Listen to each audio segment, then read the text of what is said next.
जय श्री राम दोस्तों, स्वागत है आप सभी का सनातन धर्म यात्रा में। दोस्तों, पिछले वीडियो में आपने मनुस्मृति के तृतीय अध्याय के 270 श्लोकों को सुना और समझा।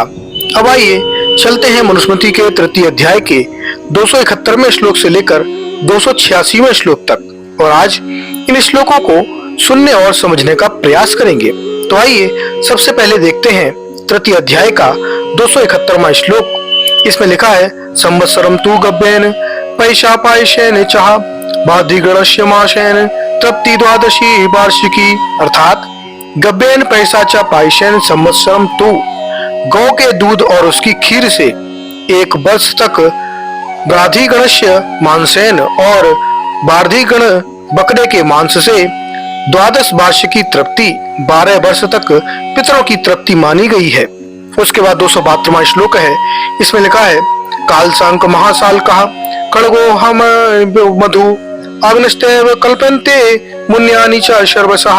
अर्थात काल सांक महासल का खड़ग लोह आमिशम, कालसाक नामक साक विशेष कांटेदार मछली, यह काले बथुए का साक, गेंडा लाल बकरे का मांस, मधु, शहद, चा और सर्वशा मुन्यानि, सब प्रकार के मुनि अन्नों से अनंत्य एव कल्पन्ते, अनंत काल तक पितर तृप्त रहते हैं। उसके बाद 273वां श्लोक है।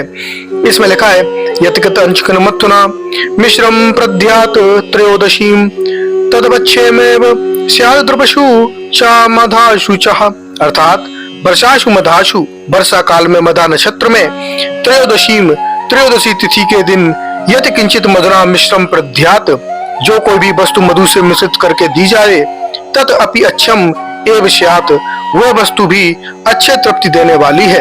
उसके बाद 274वां श्लोक है। इसमें लिखा है, अपिनाशा कुले जाध्यो नो बध्यात त्रयोदशीम पायशा मधुपंचम्या प्राच्यो कुंजरस्य चाह।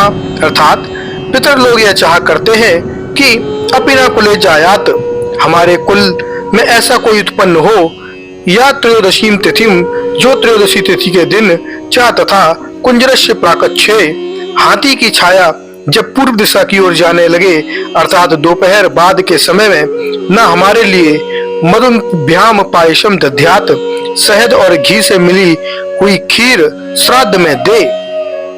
उसके बाद 275वां श्लोक है।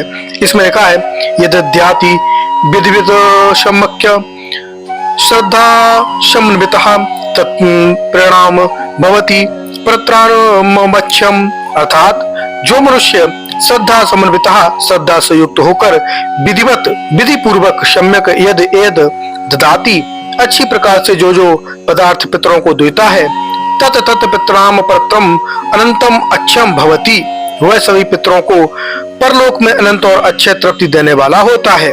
उसके बाद 276वां श्लोक है। इसमें लिखा है, कृष्ण पक्षे दशाम पदो वर्जित्वा चतुर्दशीम श्राद्धे प्रशस्ताश्रित्यो यथेतना तथेतरा। अर्थात कृष्ण पक्षे चतुर्दशीम वर्जित्वा, कृष्ण पक्ष में चतुर्दशी को छोड़कर दशम प्यादो, दशमी से लेकर अमावस्या तक, तिथिया श्राद्धे यथा प्रशस्ता, तिथियां श्राद्ध में जैसी श्रेष्ठ होती हैं, तथा न इतरा, वैसी अन्य तिथियां नहीं होती, प्रतिपदा से नवमी तक तथा चतुर्दशी। उसके बाद 277वां श्लोक है। इसमें लिखा है, यच्छु कुर्वन्ति न छेषु सर्वकामना अनुमनुष्यते यच्छतु पितृशर्वान्त्राम प्राप्नोति पुष्कलाम। अर्थात युच्छु दिन दृश्येषु कुर्वन्, सम तिथियों, तृतीय चतुर्थी आदि और सम नक्षत्रों भरणी रोहिणी आद्रा आदि में श्राद्ध करने वाला द्विज सर्वान कामान समनुष्यते, सब मनोरथों को पूर्ण करता है। एचतु सर्वान पितृन, असम तिथियों प्रतिपदा तृतीया आदि और असम नक्षत्रों अश्विनी कृत्तिका मृगशिरा आदि में पितरों को श्राद्ध करने वाला व्यक्ति पुष्कलाम प्रजाम प्राप्नोति, बहुत सी संतान प्राप्त करता है। उसके बाद 278वां श्लोक है। इसमें लिखा है, यथा च अपरम पक्षा पूर्व पक्षा दुष्यते तथा श्राद्धस्य पूर्वाम परहोम विशेष्यते। अर्थात यथा चैव, जैसे पूर्व पक्षातु अपरः पक्ष, पूर्व पक्ष अर्थात शुक्ल पक्ष से अपर पक्ष अर्थात कृष्ण पक्ष विशेष्यते, विशेष होता है, तथा वैसे ही पूर्वाहम अपराहम, दोपहर के पूर्व समय से दोपहर के बाद का समय श्राद्धस्य विशेष्यते, श्राद्ध का अधिक फल देने वाला होता है। उसके बाद 279वां श्लोक है, इसमें लिखा है प्राचीन बीतिना सम्य गम पर इंद्र पितृश्य कार्य विधिवत पर्णिनः, अर्थात प्राचीन बीतिना दाहिने कंधे से ऊपर बाएं काक के नीचे लटकते हुए यज्ञोपवीत पहनकर, जैसा कि दूसरे अध्याय के 38वें श्लोक में बताया गया है, अपशव्यम अतिन्द्रिणः, अपशव्य और आलस्य रहित होकर विधिवत दर्भ पाणिना, विधिवत पूर्वक कुशा हाथ में लेकर अनिधनात् मृत्यु पर्यंत सम्यक पितृम कार्यम श्रद्धा पूर्वक पितरों का श्राद्ध करना चाहिए। उसके बाद 280वां श्लोक है, इसमें लिखा है रात्रो श्राद्धम न कुर्वीत राक्षसी कीर्तिता हिषा संध्योपरो भयोश्चैव सूर्य चैव विरोधिते, अर्थात रात्रो श्राद्धम न कुर्वीत, रात के समय श्राद्ध न करें ही, क्योंकि सा राक्षसी कीर्तिता, रात को राक्षसी यानी श्राद्ध का फल नष्ट करने वाली कहा है। चा और उभयो संध्यो एव, दोनों संध्याओं अर्थात प्रातः काल तथा सायकाल, चा तथा सूर्य अचिरोदिते, सूर्य के निकलने के थोड़ी देर बाद तक भी अर्थात दोपहर से पूर्व तक श्राद्ध न करें। उसके बाद 281वां श्लोक है, इसमें लिखा है त्रैमासिक श्राद्ध का विधान, इसमें लिखा है अनेन विधिना श्राद्धम त्रिब्देशेह निरूपेत हेमंत ग्रीष्म वर्षाहु पांचेशिकम मनवहम, अर्थात प्रतिमास श्राद्ध न किए जाने सकने पर अनेन विधिना, इस उपयुक्त विधि से हेमंत ग्रीष्म वर्षाशु, हेमंत ग्रीष्म और वर्षा ऋतुओं में अब्दश्य त्रि श्राद्धम निर्वपेत, वर्ष में 3 बार यहाँ पितरों का श्राद्ध करें। पांचयज्ञम अनु अहम, पंच यज्ञों के अंतर्गत आने वाले श्राद्ध को तो प्रतिदिन ही करें। उसके बाद 282वां श्लोक है, इसमें लिखा है नापैत यज्ञो होमो लौकिके अग्नो विधीयते नादर्शेन विना श्राद्ध महितो अग्नि द्विजमनः, अर्थात लौकिके अग्नो, लौकिक अग्नि में अर्थात प्रतिदिन की यज्ञाग्नि में पैतृ यज्ञ होम न विधीयते, पितरों का श्राद्ध संबंधी विशेष यज्ञ नहीं किया जाता है।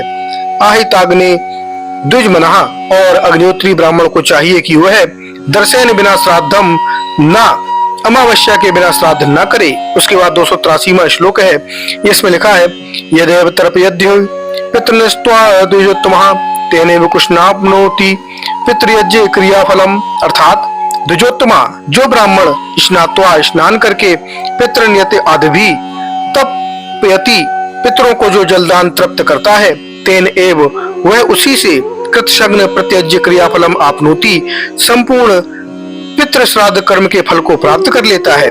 उसके बाद 284वां श्लोक है, इसमें लिखा है पिता आदि की वसु आदि संज्ञा है।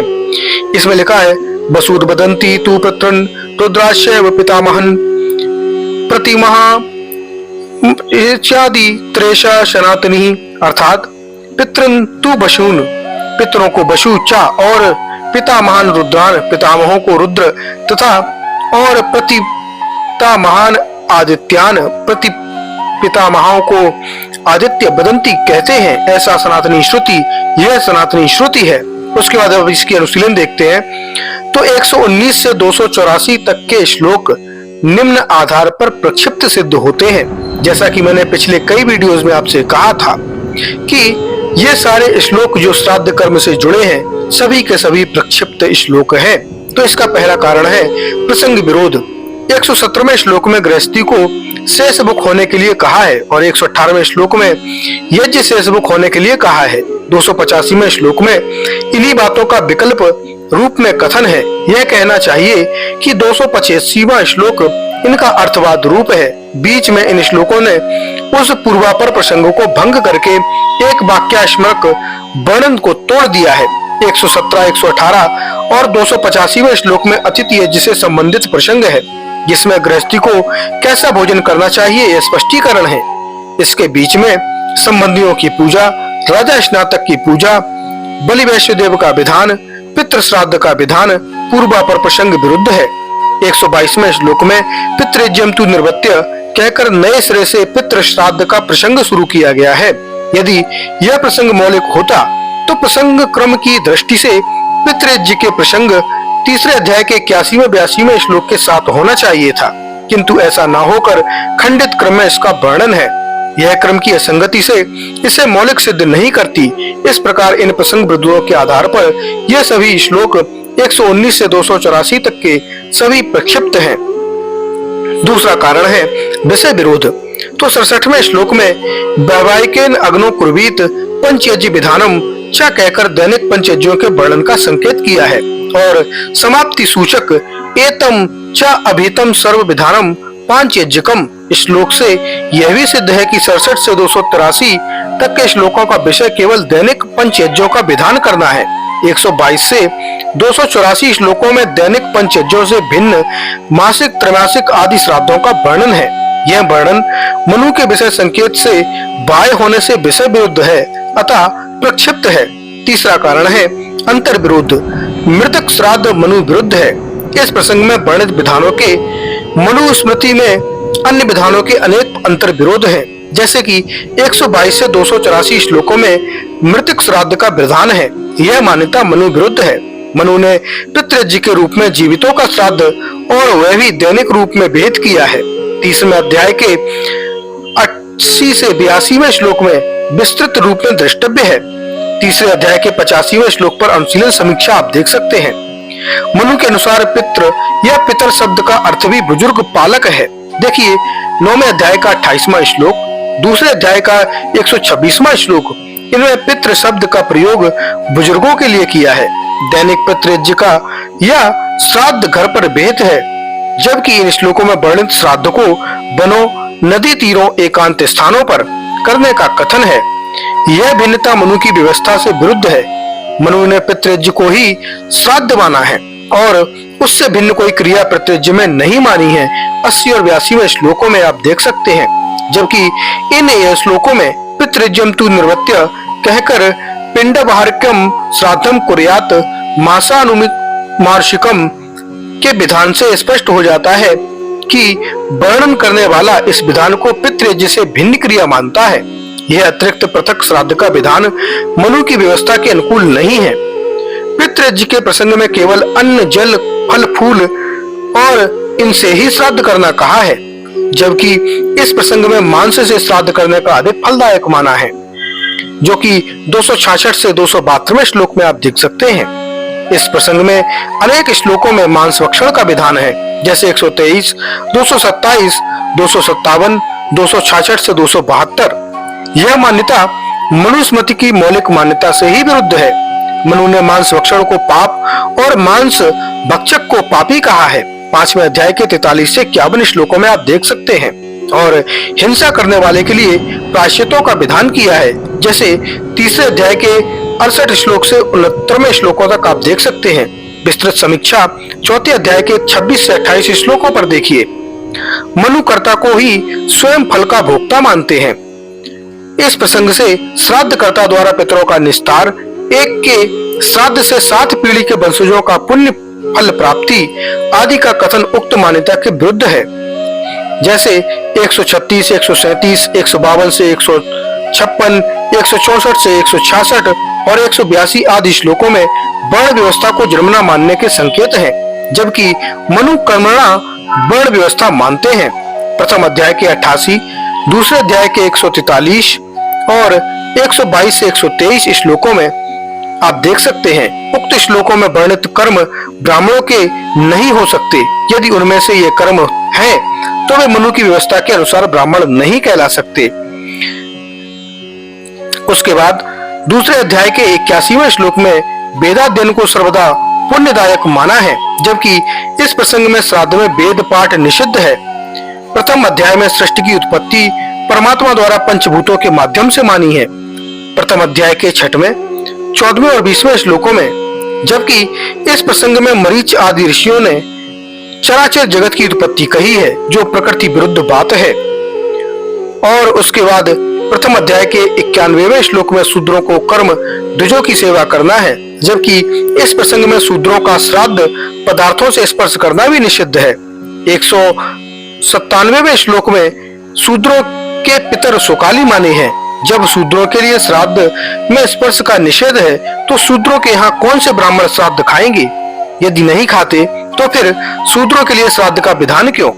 इस संपूर्ण प्रसंग में पितरों के लिए हव्य कव्य आदि देने का विधान है, किंतु मनु के मत में जीवित व्यक्तियों को दिए जाने वाले भोजन एवं हितार्थ देय वस्त्र धन आदि दान हव्य कव्य कहलाते हैं। चौथे अध्याय के 30 से 31वें श्लोकों में देखिए, मनु ने स्पष्टता जीवित धार्मिक विद्वानों को हव्य कव्य देने का कथन किया है। यह संपूर्ण प्रसंग उक्त मान्यता के विरुद्ध होने से प्रक्षिप्त है। इस प्रकार अनेक अंतर विरोधों के आधार पर यह संपूर्ण प्रसंग प्रक्षिप्त सिद्ध होता है। देव पितर आदि के विषय में विस्तृत विश्लेषण तीसरे अध्याय के 82वें श्लोक की समीक्षा में आप देख सकते हैं। चौथा कारण है अवांतर विरोध। इस प्रसंग में अनेक अवांतर विरोधी भी हैं, जिनसे स्पष्ट ज्ञात होता है कि यह प्रसंग न तो किसी मनुष्य सदृश विद्वान की रचना है और न किसी एक व्यक्ति की रचना। यथा 136 से 137 श्लोकों में वेद ज्ञान रहित पुत्र को भी श्राद्ध में योग्य माना है और 142 से 146 श्लोकों में वेद रहित को श्राद्ध के अयोग्य कहा है। 129वें श्लोक में देव कर्म में वेदहीन ब्राह्मणों को जिमाने का निषेध है, लेकिन 149वें श्लोक में कह दिया है कि इस प्रकार की बातों की जांच पड़ताल न करें। संपूर्ण प्रसंग में अनेक स्थानों पर मांस भक्षण का विधान है, जैसे 123, 127, 257, 266 से 272 और 152वें श्लोक में मांस विक्रेता ब्राह्मणों को जिवाने के अयोग्य माना है। 151वें श्लोक में ब्रह्मचारी को श्राद्ध में जिमाने का निषेध है और 183, 192, 234 श्लोकों में जिमाने का विधान है। यहाँ तक कि उसे पंक्ति पावन तक कहा है। 196 से 197 श्लोकों में शूद्र आदि सभी वर्णों के लिए श्राद्ध करना कहा है और 241वें आदि में शूद्र का स्पर्श निषेध, शूद्र की दृष्टि से श्राद्ध के पुण्य का नष्ट होना आदि वर्णित है। 194 से 201वें श्लोक में मनु के वंशजों को ही पितर माना है और 220 से 222 में अपने मृत पूर्वजों को और 166 से 173वें श्लोक में पशुओं के मांस के कई मांस वर्ष और अनंत काल तक पितरों की तृप्ति होना बताया है। त्रैमासिक आदि श्राद्ध करने की आवश्यकता ही क्या रह जाती है। 217वें श्लोक में सूअर के मांस का श्राद्ध कराने से 10 मास तक पितरों की तृप्ति मानी है और 241वें में सूअर के सूंघने से श्राद्ध का भोजन ही दूषित का होना कहा है। 138वें श्लोक में मित्र को श्राद्ध में न जिमाने का विधान है और 144वें श्लोक में जिमाने का। इस प्रकार अन्य अनेक अमांतर विरोध भी इस प्रसंग में है, किंतु विस्तार भय के कारण उन्हें यहाँ नहीं दर्शाया जा रहा है। उसके बाद 5वां कारण है शैलीगत आधार। तो 194 से 201 श्लोकों में मनु के परवर्ती वंशजों का पितर रूप में उल्लेख करना और 150वें में मनु ब्रवीत तथा 222वें में अब्रवीत मनु पद का प्रयोग यह सिद्ध करता है कि ये श्लोक तथा इनसे संबद्ध अन्य प्रसंग मनु के अलावा भिन्न किसी प्रवर्ती व्यक्ति की रचना है, अतः स्पष्टता प्रक्षिप्त है। इस संपूर्ण प्रसंग की शैली अयुक्त युक्त निराधार एवं अतिशयोक्तिपूर्ण है। इनके कुछ उदाहरण इस प्रकार हैं कि मित्र ब्राह्मणों को जिमाने के श्राद्ध में फल न मिलना। 138 से 141वां श्लोक अयोग्य ब्राह्मण द्वारा खाया श्राद्ध राक्षसों को पहुंचना। 117वां श्लोक अयोग्य ब्राह्मण और शूद्र आदि के द्वारा श्राद्ध खाते ब्राह्मणों को देख लेने मात्र से दाता का पुण्य नष्ट हो जाना और श्राद्ध का फलहीन हो जाना। 173, 239 से 242वां श्लोक राक्षसों द्वारा श्राद्ध के फल को नष्ट करना। 204 श्लोक अंधे ब्राह्मण द्वारा श्राद्ध खाते ब्राह्मणों को देखने पर 90 ब्राह्मणों के जिमाने का फल नष्ट होना। काणे से 60 का, कुष्ठी द्वारा 100 का, छई द्वारा 1000 का फल नष्ट होना। 177वां श्लोक एक हाथ द्वारा प्रदत्त मन ब्राह्मणों को न लगकर राक्षसों को लगना। 225वां श्लोक आदि आदि। उसके बाद 285वां श्लोक है गृहस्थ के लिए 2 ही प्रकार के भोजनों का विधान है। इसमें लिखा है विदशासी भवे नित्यम नित्यम वामृत भोजनः विदिशो भुक्त शेषम तु यज्ञ शेषम तथा अमृतम। अर्थात गृहस्थी को चाहिए कि वह नित्यम विदशासी भवेत, प्रतिदिन विदस भोजन को खाने वाला होवे, व अथवा अमृत भोजन को खाने वाला होवे। भुक्त शेषम तु विदिशः, अतिथि मित्रों आदि सभी व्यक्तियों के खा लेने पर बचे भोजन को विदश कहा जाता है। तीसरे अध्याय के 116वें श्लोक में वर्णित है तथा यज्ञ शेषम अमृतम, यज्ञ में आहुति देने के बाद बचा भोजन अमृत कहलाता है। अब इसके अनुशीलन देखते हैं। यज्ञ शेष और शेष भुकम भोजन में अंतर। यज्ञ शेष और भुक्त भोज शेष भोजन में एक अंतर यह है कि भुक्त शेष अन्न मीठे और लवण से युक्त कोई भी भोजन हो सकता है, किंतु यज्ञ शेष भोजन लवण रहते ही होता है। लवण युक्त पकवान की आहुति अग्निहोत्र में नहीं डाली जाती। यज्ञ में लवण युक्त भोजन का मनु ने निषेध किया है, जैसा कि 6वें अध्याय के 12वें श्लोक में वर्णित है। गृहस्थ लवण युक्त भोजन को बलि भाग निकालने पर और अतिथियों आदि के खाने के पश्चात खाएं, यही भुक्त शेष है, यही विदस है। यज्ञ आहुति से अवशिष्ट लवण रहित भोजन यज्ञ शेष और अमृत है। उसके बाद 286वां श्लोक है उपसंहार। इसमें लिखा है ऐसे दो भेतम सर्वम विधानम पांच यज्ञ क्रियम तुजाति मुख्य वृत्ति नाम विधानम श्रूयात मिति, अर्थात एतत् वह, यह तुम्हें सर्व पांच यज्ञकम विधानम अभिहितम, संपूर्ण पंच यज्ञ संबंधी विधान कहा है। अब आगे दुजाति मुख्या वृत्तिना विधानम श्रूयताम, दुजातियों की मुख्य आजीविका और जीवनचर्या के विधान को सुनो। तो दोस्तों, यहाँ पर तीसरा अध्याय समाप्त हो जाता है। और ये जानकारी आपको कैसी लगी कृपया कमेंट बॉक्स में अवश्य बताइए। बने रहिए सनातन धर्म यात्रा के साथ और लेते रहिए रोचक एवं धार्मिक जानकारियां प्रमाणों के साथ। धन्यवाद। जय श्री राम।